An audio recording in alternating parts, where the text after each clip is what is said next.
नमस्कार शिक्षक मित्रमैत्रिणींनो, मी नयन स्वागत करतो आपल्या यूट्यूब चॅनलमध्ये।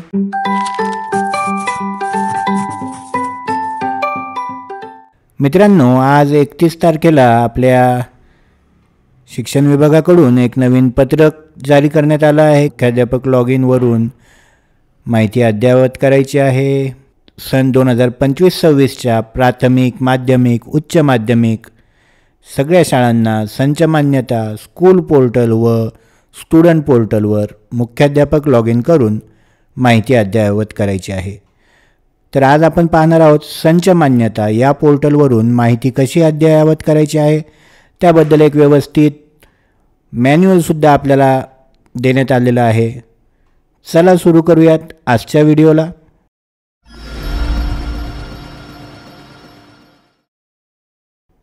सर्वप्रथम आपलं ब्राउझर ओपन करूयात।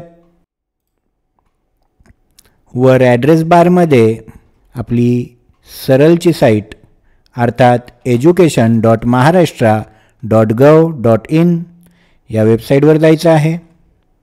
यातून विभागीय लिंक यातून थोडं खाली येऊन संच मान्यता पोर्टल यावर क्लिक करायची आहे। आपल्या शाळेचा UDAS कोड, पासवर्ड आणि कॅप्चा फिल करून लॉग इन करायचं आहे।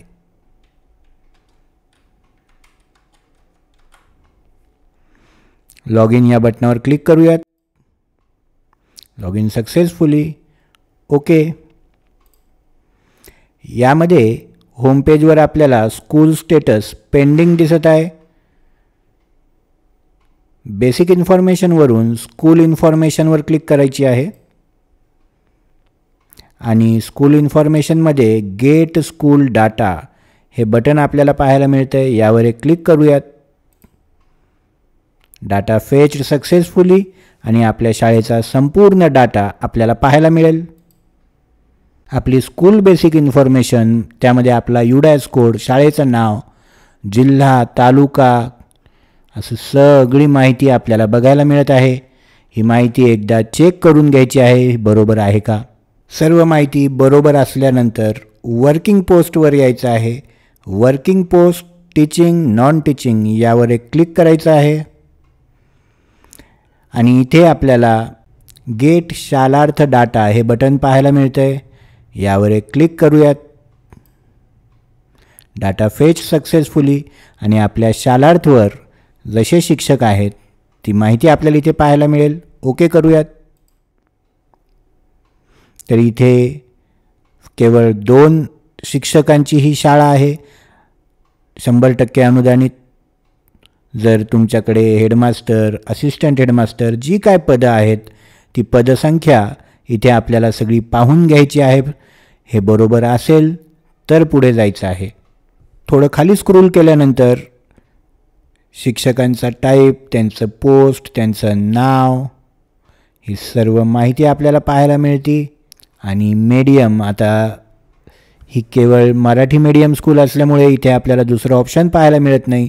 जर तुमची मल्टी मीडियम स्कूल असेल, जसं एकापेक्षा जास्त मीडियम्स असतील, तर आपल्याला इथे वेगवेगळे मीडियम सिलेक्ट करायचे आहेत, त्या शिक्षक कोणत्या मीडियमवर आहे ते, आणि नंतर वर स्क्रोल करून फायनलाइज या बटनावर क्लिक करायचं आहे।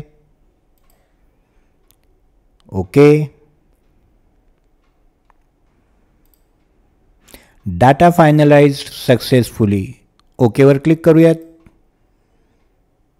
डाटा इज फायनलाइज्ड अशा पद्धतीने आपण संच मान्यता पोर्टल फायनल केलेलं आहे। अगदी सोप्या पद्धतीने हे फायनलाइज झालेलं आहे। यापुढे आपल्याला स्कूल पोर्टल आणि विद्यार्थी पोर्टलसुद्धा संच मान्यतेच्या दृष्टीने करायचे आहे। त्याचा व्हिडिओ लवकरच घेऊन येईल। व्हिडिओ पूर्ण पाहिलात त्याबद्दल धन्यवाद। भेटूयात एका नवीन व्हिडिओमध्ये, तोपर्यंत बाय बाय।